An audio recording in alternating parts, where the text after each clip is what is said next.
Olá, você que me segue no Rodrigo Silva Arqueologia, que bom estar com você novamente aqui para esse bate-papo semanal sobre Bíblia, teologia, e o assunto de hoje é um assunto que foi muito divulgado, muito procurado aí nas redes sociais, no Google, que é sobre esses misteriosos sons, supostos misteriosos sons, que muita gente tem gravado ali na região do Iraque. Também o secamento do rio Eufrates. Seria isto um cumprimento da profecia bíblica de Apocalipse? Será que esses sons seriam de fato sons fantasmagóricos, digamos assim, de demônios que estariam diretamente do inferno gritando e aguardando a soltura de Deus para cumprir uma profecia segundo a qual esses demônios matarão um terço da população do mundo? Muitas pessoas procuraram isso aí no Google e várias delas mandaram perguntas para mim nas redes sociais. Qual é a minha opinião a esse respeito? Será que realmente nós estamos vendo um cumprimento da profecia bíblica? Então é sobre esse assunto que eu vou falar hoje. Eu demorei um pouquinho a gravar um vídeo sobre ele, porque eu estava viajando, e entre uma viagem e outra que a gente vai preparando os vídeos para alimentar aqui o canal do YouTube. Aproveitando o ensejo, antes de eu entrar no tema, se você não é inscrito no canal, mas gosta do conteúdo que eu apresento aqui, então se inscreva, tá bem?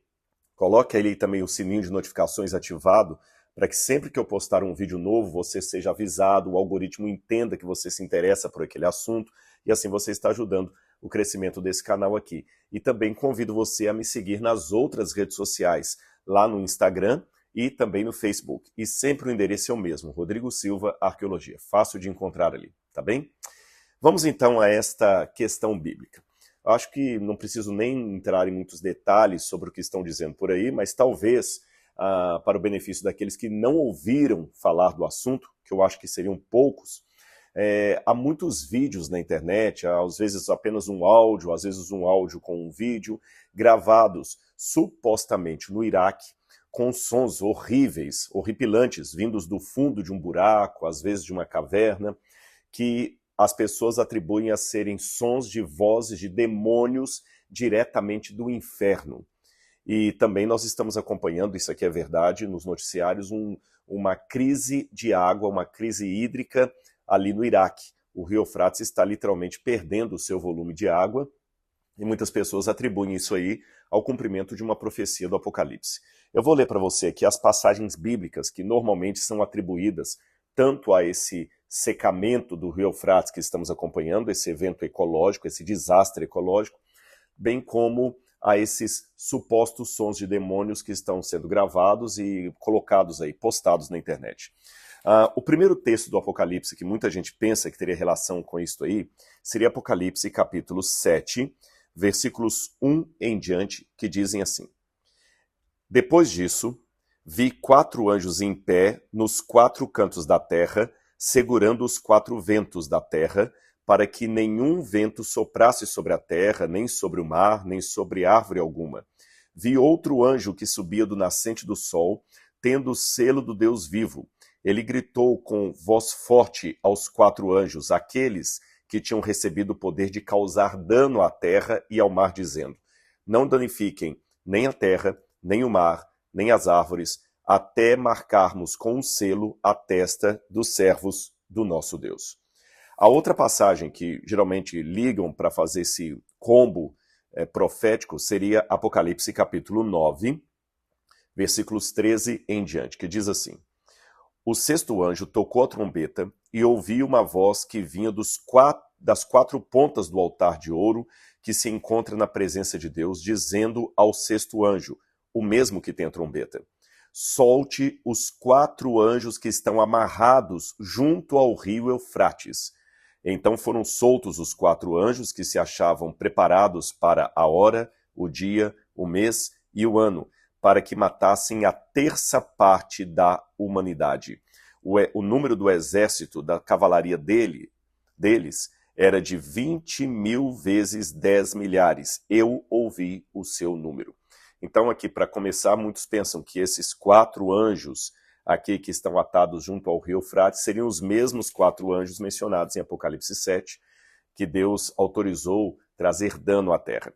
Para completar esse combo, a outra passagem que geralmente é citada é Apocalipse capítulo 16, versículos 12 em diante, que fala assim: o sexto anjo derramou sua taça sobre o grande rio Eufrates. As águas do rio secaram, para que se preparasse o caminho dos reis que vêm do Oriente. Então vi sair da boca do dragão, da boca da besta e da boca do falso profeta 3 espíritos imundos semelhantes a rãs. São espíritos de demônios, operadores de sinais, e se dirigem aos reis do mundo inteiro, a fim de ajuntá-los para a batalha do grande dia do Deus Todo-Poderoso. Bom, como é que eu interpreto essa profecia aqui? Será que ela estaria aludida realmente ao que está acontecendo no Rio Eufrates? A primeira coisa que nós devemos tomar muito cuidado, irmãos, é que o livro do Apocalipse é essencialmente um livro profético / simbólico. Faz parte da literatura apocalíptica usar simbolismos. E todas as vezes que nós queremos literalizar tudo do Apocalipse, nós acabamos criando uma situação muito complicada. Por exemplo, se você fala os 4 cantos da Terra como sendo algo literal, você dá margem para os que acreditam, por exemplo, na Terra plana. E muitos deles vão escrever aqui, realmente a Terra é plana, porque fala dos 4 cantos. Se você literaliza algumas questões como corrente, chave, porta, nós entraremos numa situação um tanto complicada, porque, por exemplo, no Apocalipse capítulo 5, é visto o trono de Deus, e sobre o trono de Deus um cordeiro como que houvesse sido morto. Ora, se isso for literal, então Jesus, agora no céu, tem a forma de um cordeiro? Ele não é mais um ser humano no céu? Veja, Jesus subiu ao céu, assim acredita a tradição cristã de longa data, baseada na Bíblia. Jesus subiu ao céu num corpo humano glorificado, e ele retém esse corpo humano glorificado no céu. Então, se eu literalizar a cena bíblica, que no trono havia um cordeiro imolado, porém vivo, então como é que eu fico com a ideia de que Jesus está no céu num corpo humano? Ou às vezes ele aparece com um corpo humano, às vezes com um corpo de cordeiro. Da mesma maneira, quando nós vemos também aqui no Apocalipse a besta que surge do mar e a besta que surge da terra, nós não podemos entender isso como 2 animais literais que vão surgir e devorar muitas pessoas. Então o Apocalipse é um livro assim propositadamente, digamos, simbólico pelos objetivos da apocalíptica. Então nós devemos entender as imagens como grupo, selo, como sendo coisas simbólicas. Por exemplo, o povo de Deus aqui é selado na testa com uma marca. E os adoradores da besta também têm uma marca na testa e na mão direita. Então significa que a marca da besta vai ser realmente alguma coisa que vai ficar aqui na nossa testa, como se fosse um chip aqui na testa, ou como se diz, quando o pessoal faz de rena ali, fugiu agora, uma marca mesmo, uma tatuagem, essa palavra. Uma tatuagem na testa. Será também que o selo de Deus na testa dos 144 mil é uma tatuagem aqui? Será que mulheres não fazem parte dos 144 mil desse grupo final? Porque ele fala que eles não se contaminaram com mulheres, então são só homens. Então a gente tem que tomar cuidado com isso aí. É a primeira regra de hermenêutica do Apocalipse. Segunda regra de hermenêutica muito importante do Apocalipse, analisá-lo a partir do Antigo Testamento, do qual ele toma imagens emprestadas e as ressignifica no cenário profético. Tá certo? Então você já está vendo aqui a minha cautela ao ler o livro do Apocalipse. Então vamos lá. A primeira coisa que eu percebo é que os 4 anjos de Apocalipse capítulo 7 não podem ser os mesmos 4 anjos de Apocalipse capítulo 9. A figura é muito distinta. A única semelhança é que no capítulo 7 fala de 4 anjos, no capítulo 9 fala de 4 anjos, no capítulo 7 fala que esses 4 anjos danificam a terra e o mar, e no capítulo 9 diz que esses 4 anjos, eles provocam a morte da terça parte da humanidade. Só isso. Mas há mais dessemelhanças entre eles do que semelhanças. Quer ver? Em primeiro lugar, os 4 anjos de Apocalipse capítulo 7, eles não estão presos. Os 4 anjos de Apocalipse 9 estão presos. Os 4 anjos de Apocalipse 7, eles estão apenas segurando os 4 ventos. Em lugar algum aqui do capítulo é descrito que esses anjos estariam presos, acorrentados. Não, eles estão segurando os 4 ventos. Pelo contrário, se eles estão retendo os 4 ventos, é porque eles estão soltos e têm a capacidade de segurar os 4 ventos. Outro detalhe, esses 4 anjos que seguram os 4 ventos, eles seguram até que Deus lhes dê a ordem para soltar os 4 ventos. E são os 4 ventos, preste atenção aqui, olha. Vou ler de novo aqui, ó. Vi outro anjo que subia do céu, tendo o selo do Deus vivo, e ele gritou com forte voz aos anjos, aqueles que tinham recebido o poder de causar dano à terra e ao mar, dizendo: não danifiquem a terra nem o mar, até marcarmos com selo a testa dos servos do nosso Deus. Esses anjos, eles têm autoridade para danificar a terra e o mar, no sentido que eles estão segurando os ventos. Quando eles soltam os ventos causam toda a destruição. E mais um detalhe importante, o ato judicial desses anjos de danificar pela soltura dos ventos as árvores, o mar e a terra, refere-se aos alimentos da natureza. Quanto aos anjos de Apocalipse capítulo 9, eles têm uma ação direta sobre aqueles que têm a marca da besta. Tá certo? São esses que são destruídos, não necessariamente a natureza. Outro detalhe, esses anjos do capítulo 7 não podem, já falei que eles não estão amarrados como os do capítulo 9, e eles não parecem ser anjos maus, parecem ser anjos do bem. Diferente dos anjos de Apocalipse capítulo 9 que estão amarrados. Deus não teria por que amarrar anjos bons. Os anjos que estão amarrados são anjos que fazem parte do séquito de Lúcifer, ou do diabo, que caíram com ele do céu. Tá bom? Então, para mim, que são anjos diferentes. Outro detalhe, esses 4 anjos estão presos no rio Eufrates. Eles não estão retendo ventos sobre a terra. Então, antes de eu entrar em Apocalipse capítulo 16, vamos tentar entender o que significa esses 4 ventos que o Apocalipse capítulo 7 descreve como ainda restritos. Quando nós vamos a Jeremias capítulo 25, aliás, antes eu quero ler uma passagem aqui. Vamos ver que os 4 ventos referem-se ao que haveria de acontecer na terra de um modo geral, uma situação universal.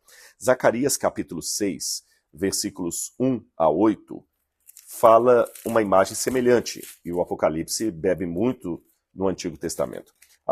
Zacarias capítulo 6 faz o seguinte: outra vez levantei os olhos e eis 4 carruagens que saíam do meio de 2 montes, e esses montes eram de bronze.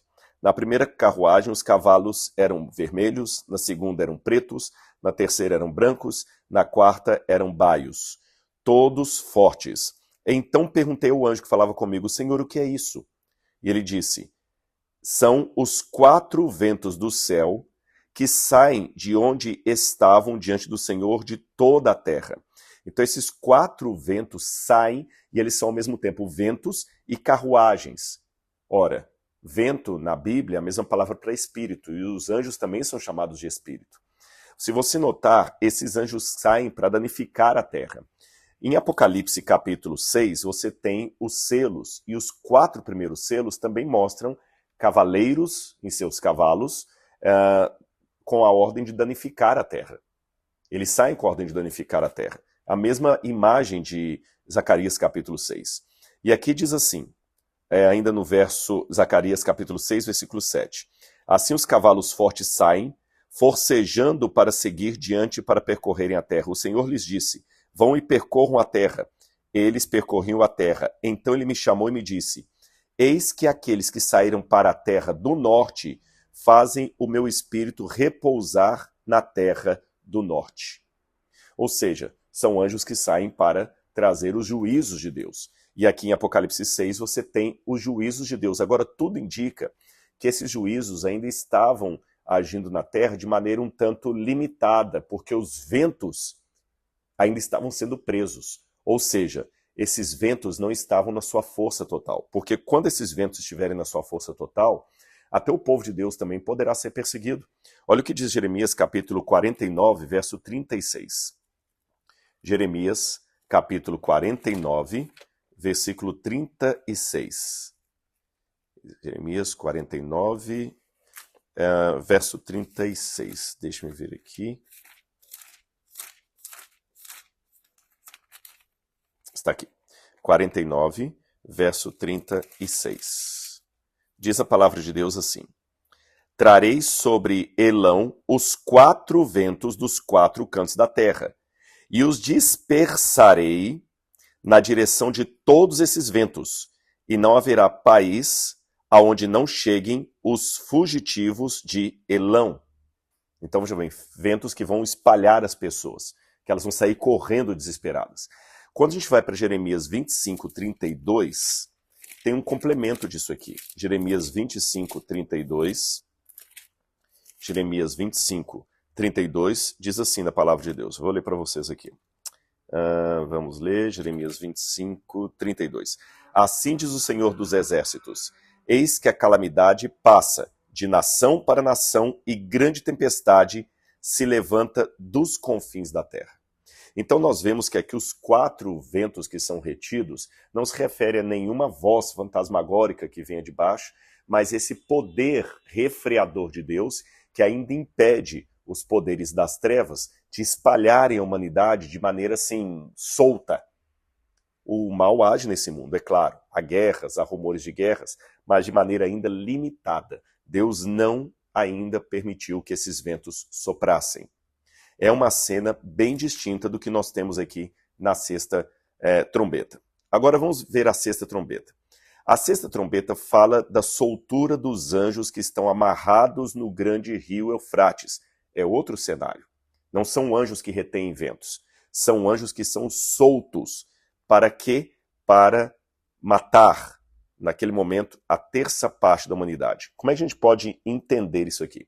Bom, alguns autores, alguns teólogos de linha preterista pensam que aqui é uma referência a Nero Redivivus, mas eu não vejo assim, eu não tenho essa visão preterista do Apocalipse. Eu vejo o Apocalipse de maneira historicista, mas com um clímax final, que seria essa sexta trombeta.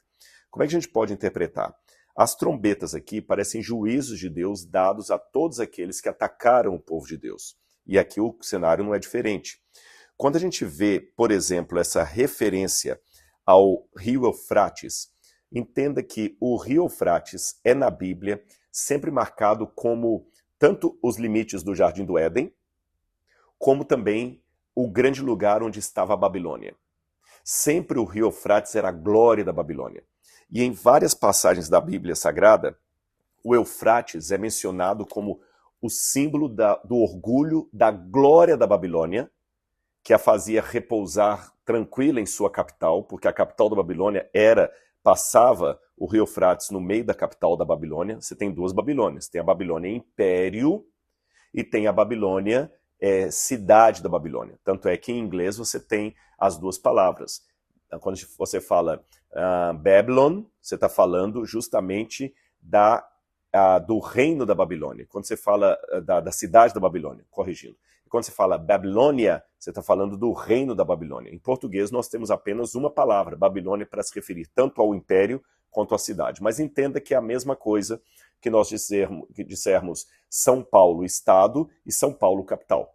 Tá bom? Então tinha a Babilônia, Estado, e a Babilônia, capital. A cidade da Babilônia tinha o rio Eufrates passando pelo meio dela. E o grande orgulho é que as águas do rio Eufrates eram tão volumosas que ainda que um exército conseguisse algo inimaginado na época, cercar a cidade da Babilônia, ela tinha tanta água ali dentro que o exército ia desistir e ir embora e a cidade ia ficar tranquila ali porque ela tinha água e tinha comida para anos sem ceder ao exército inimigo, diferente de Jerusalém, que não tinha nenhum rio passando por dentro dela, né? Aí quando nós vamos, por exemplo, a Jeremias capítulo 51, versículo 13, Jeremias, já que eu estou aqui em Jeremias, vamos continuar. Jeremias 51, versículo 13, Deus fala alguma coisa sobre esse orgulho da Babilônia, que era o rio Eufrates. Diz assim, olha, você que mora sobre muitas águas e está rica de tesouros, o seu fim chegou, o fio da sua espada foi cortado. Babilônia era descrita como aquela que morava sobre muitas águas. E, curiosamente, foi justamente as muitas águas da Babilônia, seu orgulho, glória e autoconfiança, que causaram a sua ruína. Porque, de acordo com a história secular e também a Bíblia Sagrada, quando Ciro e Dario, da Medo-Pérsia, os dois, vieram para atacar a Babilônia, o que eles fizeram? Eles desviaram o curso do rio, sem que a cidade percebesse, E os homens, os medo-persas, entraram pelo canal justamente do rio da Babilônia, cujas águas baixaram, e surpreenderam todos que estavam dentro do palácio do rei, matando o rei com a sua comitiva, com seus ministros, e tomando Babilônia sem derramamento de sangue, no sentido de matar as pessoas, sem batalha. Tanto é que no cilindro de Ciro, você tem lá escrito como ele conquistou a Babilônia. Ele fala assim: eu destruí a Babilônia sem batalhas. Olha que ironia da história. O rio Eufrates, que dava tanta confiança e tanto orgulho à Babilônia, foi justamente o instrumento que serviu de base para que os persas entrassem na cidade, justamente pelos seus aquedutos ali, com as águas baixas, e tomassem o palácio do rei. Por isso que no Apocalipse isto é retomado de maneira simbólica para falar dos inimigos futuros do reino de Deus.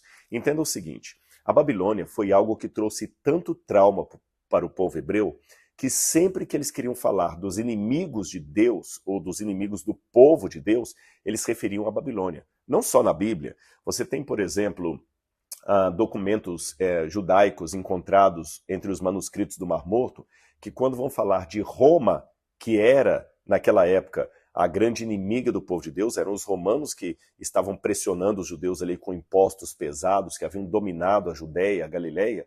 Nos manuscritos do Mar Morto, Roma e os romanos são chamados de a Grande Babilônia. Eles não falavam diretamente Roma, eles falavam Babilônia. Em textos apocalípticos não bíblicos, que foram encontrados também ali da literatura intertestamentária dos judeus, por exemplo, o texto de Enoque, a Babilônia, os oráculos sibilinos também, embora alguns pensem que os oráculos sibilinos possam ser uma versão cristã ou judaico-cristã, não importa. Esses documentos que eu estou citando para você sempre falam aos algozes, aos inimigos dos judeus, como sendo a Grande Babilônia. E João, como estava escrevendo primariamente a judeus cristãos e também pagãos cristãos, mas que estavam lendo a Bíblia numa cultura judaica, João, inspirado por Deus, é claro, retoma a figura da Babilônia, que é chamada então de a Babilônia mística. E ela é descrita como? Quando você vai no capítulo 17, fala-se da Grande Babilônia, fala assim, olha, capítulo 17, veio um dos 7 anjos que tinha os 7 taças e falou comigo dizendo: vou lhe mostrar o julgamento da grande prostituta. Babilônia também era chamada de prostituta, que está assentada sobre muitas águas. Lembra o texto que eu li de Jeremias aqui? Olha, Jeremias 51, 13. Você que mora sobre muitas águas. E para ver que é Babilônia mesmo, no verso anterior de Jeremias diz assim, olha: porque o Senhor planejou e fez o que tinha dito a respeito dos moradores da Babilônia. Você que mora sobre muitas águas e está rica de tesouros, o seu fim chegou. O fio da sua espada foi cortado. O Senhor dos Exércitos jurou por si mesmo: certamente eu a encherei de homens, como se fossem gafanhotos, e eles darão o grito da vitória sobre você.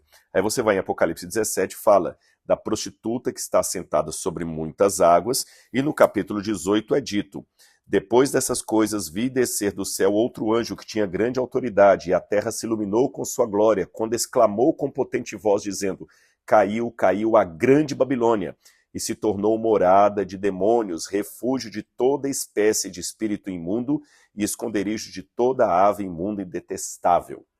Então o Apocalipse está falando do fim desse sistema de coisas contrárias à verdade de Deus. E quando fala então para soltar os anjos que estão amarrados junto ao rio Eufrates, que vão matar a terça parte da humanidade, esses anjos são do mal, mas o mal acaba combatendo o próprio mal. Eu sei que parece meio estranho isso aqui, mas no final das contas, a própria Babilônia vai aparecer como sendo uma salvadora da pátria, e ela também vai causar a derrota daqueles que confiam nela. A partir disso, nós temos outra coisa importante que eu queria dizer para vocês aqui sobre esse detalhe de matar a terça parte da humanidade. Isso é um símbolo. Só para você ter uma noção, no Apocalipse capítulo 12, o dragão que é visto batalhando contra a mulher, é dito que ele arrasta com a sua cauda a terça parte das estrelas do céu. Eu vou ler para vocês aqui, por exemplo, Apocalipse capítulo 12, versículo 4. A sua cauda arrasta a terça parte das estrelas do céu. Quando você vai também em Apocalipse capítulo 16, versículo 13, você tem aqui de novo a questão da terça parte. Quer ver? Olha. Então vi sair da boca do dragão, da boca da besta e da boca do falso profeta 3 espíritos. Então, de novo, uma menção ao 3. Você vai ao verso 16, diz assim, verso 19, Apocalipse 16, verso 19. E a grande cidade, Babilônia, se dividiu em 3 partes, e caíram as cidades das nações. E essa terça parte sempre é um símbolo da parte caída da glória de Deus, a terça parte dos anjos que se juntaram a Lúcifer na sua rebelião contra o céu. Então eu não entendo isso como sendo literalmente a terça parte da humanidade sendo morta. Isso aqui é simbólico. Apocalipse capítulo 16, quando fala também do Armagedon, traz aqui o seguinte, olha, verso 12. O 6º anjo jogou a sua taça sobre o grande rio Eufrates. As águas do rio secaram. Aqui é uma referência ao que aconteceu quando Ciro também, através das águas do Eufrates, o grande rio Eufrates, ele acabou entrando em Babilônia. Então o que Deus está prometendo é o seguinte, eu vou fazer cair de novo a Babilônia mística, assim como eu fiz cair a Babilônia terrestre. E diz até que sim, essas águas se secaram para que se preparasse o caminho dos reis que vêm do Oriente. A Pérsia seria o Oriente em relação à Babilônia. Os reis que vieram da Pérsia, ou da Medopérsia ali para atacar a Babilônia, eles vieram do Oriente. E o Oriente na Bíblia também é símbolo da salvação. A volta de Jesus é descrita como uma luz, né, um raio que sai do Oriente, um relâmpago que sai do Oriente e se mostra até o Ocidente. O anjo com o selo de Deus vem do lado do Oriente, do nascente do sol, que é a mesma coisa. O Apocalipse, então, aqueles reis que vêm do lado do Oriente, a salvação vindo da parte de Deus, sim, porque na Bíblia, Ciro, que veio do Oriente, através do Eufrates, e destruiu a Babilônia, conquistou a Babilônia, libertando o povo de Deus, ele foi chamado até de Messias. Eu trarei, Ciro, o meu ungido, o meu Messias. Ele era um tipo do Messias de Deus. E a libertação do povo do cativeiro da Babilônia na época dos persas ou dos medo-persas é retratada no Apocalipse como se essa história, agora do passado, se tornasse um emblema do que vai acontecer no futuro. E é interessante que esses que agora têm o rio Eufrates seco, eles vêm ter uma batalha de Deus junto ao Armagedon. Essa expressão Armagedon refere-se não a nenhuma parte no Iraque, portanto, por isso que não pode ser literal, porque se o rio Eufrates é seco para preparar o caminho dos que vêm do Oriente para a batalha do Armagedon, não faz sentido isso aqui.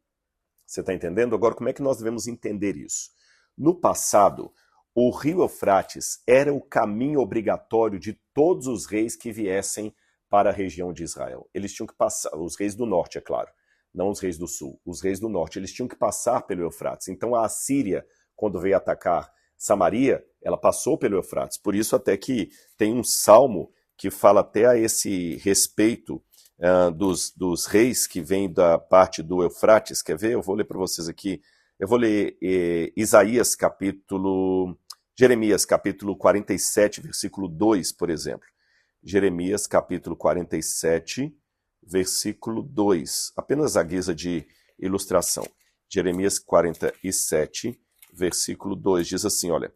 Assim diz o Senhor, eis que do norte se levantam as águas e se tornarão em torrente transbordante e inundarão a terra em sua plenitude, a cidade e seus habitantes. As pessoas gritarão por socorro. Essas águas aqui, todos os comentaristas entendem como sendo justamente as águas do rio Eufrates. Quando a gente vai para Isaías, capítulo 8, também capítulo 8, versículos 7 e 8. Isaías 8, versículos 7 e 8, tem algo também muito parecido com isso. Fala que, olha, eis que o Senhor fará vir sobre ele as águas do Eufrates, fortes e impetuosas, isto é, o rei da Assíria com toda a sua glória. Essas águas encherão o leito dos rios e transbordarão todas as suas ribanceiras, penetrarão em Judá. Então, ou seja, o rio Eufrates, por onde vinha a Assíria, era o símbolo da destruição que vinha sobre o povo. E diz que essas águas inundam. Quer dizer, se as águas do Eufrates inundam, é que o povo vai ser destruído pelo rei que vem da Assíria. O Nabucodonosor da Babilônia também, quando veio do Eufrates para atacar aqui, ele também é representado como sendo o Eufrates inundando para atacar o povo de Deus. Agora nós temos uma imagem oposta. O Eufrates não inunda para atacar o povo de Deus, ele seca para preparar o caminho dos que vêm libertar o povo de Deus. Percebeu o contraste? E o lugar onde se ajuntam para a grande batalha é chamado no Apocalipse 16 como sendo o Ar-Magedon. Ar, em hebraico, é montanha. Magedon é Meguido, a montanha de Meguido. Mas quando você vai à cidade de Meguido, embora ali você teve muitas batalhas, essas batalhas não foram travadas numa montanha, pelo contrário, ali é uma planície muito grande, a planície de Jezreel. Ali é uma planície, não é uma montanha. Então, que montanha de Meguido seria essa? É interessante que na Bíblia, os montes ou os rios, às vezes têm o nome do contexto onde eles estão. Vou dar um exemplo para você. Você tem a região do Sinai e o Monte Horebe. Como o Monte Horebe fica na região do Sinai, ele também é chamado na Bíblia de Monte Sinai. Então o Monte Horebe, o verdadeiro nome do Monte Sinai é Monte Horebe. Tá certo? Sinai é o apelido dele. O jardim se chama Éden, mas diz que Deus colocou o jardim na banda do Éden. Então o Éden também é a região onde o jardim estava. Por isso que o jardim é chamado de Jardim do Éden. Por isso que o Monte Horebe é chamado de Monte Sinai, porque fica na península do Sinai. Por exemplo, outro exemplo, o mar de Genezaré, ele também é chamado de Mar da Galileia, porque ele fica na Galileia. Então você viu? O acidente geográfico tem o nome da região onde ele está. Então, a montanha de Meguido não é necessariamente a cidade de Meguido, mas uma montanha que ficasse próxima dali. E a única montanha próxima a Meguido que eu tenho ali em destaque é o Monte Carmelo. E o que é que aconteceu no Monte Carmelo? Uma batalha espiritual entre Elias, representando a verdade, e os profetas de Baal, representando a mentira. E ali houve uma batalha espiritual. Então, o Apocalipse capítulo 16, para mim, é uma batalha espiritual. É o movimento da força de Deus vindo com poder e grande glória, através da volta de Jesus, para inaugurar a paz definitiva e destruir o mal e todos aqueles que se associam a ele. E com relação a esse secamento do Eufrates lá, Rodrigo? Bom, para mim, a única coisa que eu posso falar do atual secamento do Eufrates em relação a sinais da volta de Jesus é que toda essa convulsão na natureza são sinais que indicam que Jesus em breve voltará. Mas não especificamente ali, por dois motivos. Em primeiro lugar, essa crise hídrica que o Iraque está experimentando agora também está sendo experimentada por vários países. A Austrália passou uma crise hídrica tremenda há pouco tempo agora. A Jordânia está numa crise hídrica tremenda. Vários rios do mundo estão literalmente secando, no sentido que estão perdendo bastante volume d'água. O próprio Brasil, embora nós temos aqui um paraíso de águas, nós corremos o risco de perder as nossas águas. Há até pessoas que pensam que a guerra no futuro possa ser pela água que está no Brasil. Mas muitos países estão experimentando problemas de seca em relação a crises ecológicas. Não é só o rio Eufrates. Em segundo lugar, quando no Apocalipse fala que, o Apocalipse capítulo 16, eu vou ler de novo para vocês, o sexto anjo derramou sua taça sobre o rio Eufrates. As águas do rio secaram. No original grego, esse verbo secaram está no auristo passivo. O que é o auristo? O auristo é uma ação pontual que acontece de uma vez por todas, instantânea. Se o Apocalipse estivesse prevendo o atual secamento do Eufrates, ele deveria estar assim. O sexto anjo derramou sua taça sobre o grande rio Eufrates. As águas do rio foram secando. Mas não é isso que está na profecia. As águas secaram, é algo instantâneo. E até agora as águas do Eufrates não secaram de maneira instantânea. Então, olha a conjunção, se eu fosse atribuir isso aqui a um cumprimento literal, um secamento literal do atual rio Eufrates, então teria que acontecer uma coisa assim, de uma hora para outra, em 24 horas, o rio secasse. Completo. E não é isso que nós estamos vendo. Ele está tendo uma crise hídrica que nós estamos vendo em várias partes do mundo. Então não pode ser o cumprimento da profecia. E além disso, como eu falei, para mim aqui o rio Eufrates é apenas um símbolo literário que o Apocalipse pega do Antigo Testamento, da história geral, para falar do secamento do Eufrates, que representou a libertação do povo de Deus da Babilônia. Lembrando que o oposto seria a inundação do Eufrates, é sempre usada no Antigo Testamento para significar a destruição que vinha sobre Judá e Israel. Quando a Bíblia fala a inundação das águas do Eufrates, era a destruição de Judá e Israel. Quando a Bíblia fala o secamento do Eufrates, era o fim da Babilônia, era a libertação do povo. E o Apocalipse toma essa imagem para falar que no futuro, aconteça o que acontecer, não podemos perder a nossa confiança em Deus, a nossa fé em Deus, porque ele vai agir hoje como agiu na época da Babilônia. Tá certo? E um outro detalhe também que eu tenho bem claro aqui na minha cabeça é que esses sons fantasmagóricos, gente, eu vou ser muito honesto com vocês, esses sons não são inéditos. Há vários vídeos na internet de gente contando que abriu um buraco e que ouviu vozes de demônios lá de baixo. E eu creio na Bíblia, eu creio na breve volta de Jesus. Esses dois elementos são muito preciosos para mim, porém, como acadêmico, eu não vou sustentar a minha crença na veracidade bíblica e na volta de Jesus, eu não vou sustentar essa crença com evidências pueris, coisa assim, de boataria internetica. Não vou fazer isso.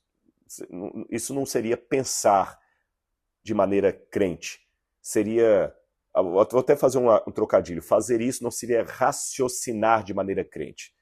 Seria não pensar de maneira crédula. Há muitas pessoas na internet que já colocaram que esses sons fantasmagóricos aí são produção de computador. E eu sempre desconfio desses áudios que aparecem em WhatsApp aí, de uma pessoa que você não sabe as credenciais dela, e ela fala que vai revelar uma coisa, olha gente, está acontecendo isso e tal, papapá, você não sabe quem é a pessoa, você não sabe as credenciais dela, é um site anônimo, é um negócio que ninguém ouviu falar, tá certo? Eu sempre tenho lido todos os relatórios de arqueólogos, todos do Oriente Médio, todos não do mundo inteiro, eu não leio nada sobre a arqueologia da China, nem aqui do Brasil, estou falando da arqueologia do Oriente Médio. E não há nenhum relatório de arqueólogos que estão ouvindo esses sons e ficando assustados, tá bom? São vídeos assim muito estranhos, muito anônimos, que você não sabe onde aconteceu, que gente que entende de sons, de produção de som, fala que isso aí é coisa sintetizada em computador, que é fake. Então, assim, seja um crente na palavra de Deus, mas não um crédulo. O crente observa com parcimônia e cautela os sinais dos tempos, porque ele não brinca com a salvação. O verdadeiro crente não é aquele que descansa e fala o seguinte, meu Senhor tarde virá. Mas o verdadeiro crente, ele também não se dá ao papel de se tornar um crédulo. O que é um crédulo? É um ingênuo. Uma pessoa que fica toda hora pegando uma boataria, e agora, e isto acaba trazendo uma desqualificação para o evangelho. Você conhece a história de Pedro e o lobo? Se não conhece, eu vou resumir para você. Aquela velha história do menino, do Pedro, que ficava gritando, vem aí o lobo, e todo mundo se preparava na aldeia para atacar o lobo, e era uma brincadeira. E todo mundo ficava chateado. E no outro dia ele gritava de novo, olha o lobo, e todo mundo saía, é agora, e não acontecia nada. Até que o dia que o lobo estava realmente chegando, o menino gritou, olha o lobo, era o lobo. E ninguém se deu conta e o lobo acabou devorando o menino. Então vamos dar o som correto à voz profética. Não vamos brincar como Pedro e o lobo, dando sons falsos, porque se for assim, nós não conseguiremos, através do Espírito, levar as pessoas a acreditarem na verdade, porque nós estamos colocando de uma maneira muito simplória, muito ingênua. Tá certo? Então, creio na volta de Jesus, creio nas profecias, mas é como eu interpretei para vocês aqui.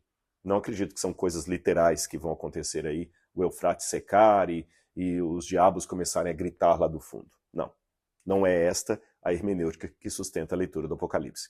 Eu espero que você tenha gostado desse vídeo e, como eu falei no início, se inscreva no canal e também, se você quiser aprender mais da Bíblia comigo, eu convido você a ser meu aluno no curso A Bíblia Comentada com Rodrigo Silva, que eu vou deixar no descritor aqui o link para você se inscrever e fazer parte. São mais de 23 mil alunos que já estão estudando a Bíblia comigo toda semana, livro a livro. E você pode ser o próximo. Um grande abraço, fique com Deus e até o nosso próximo vídeo. Tchau, tchau.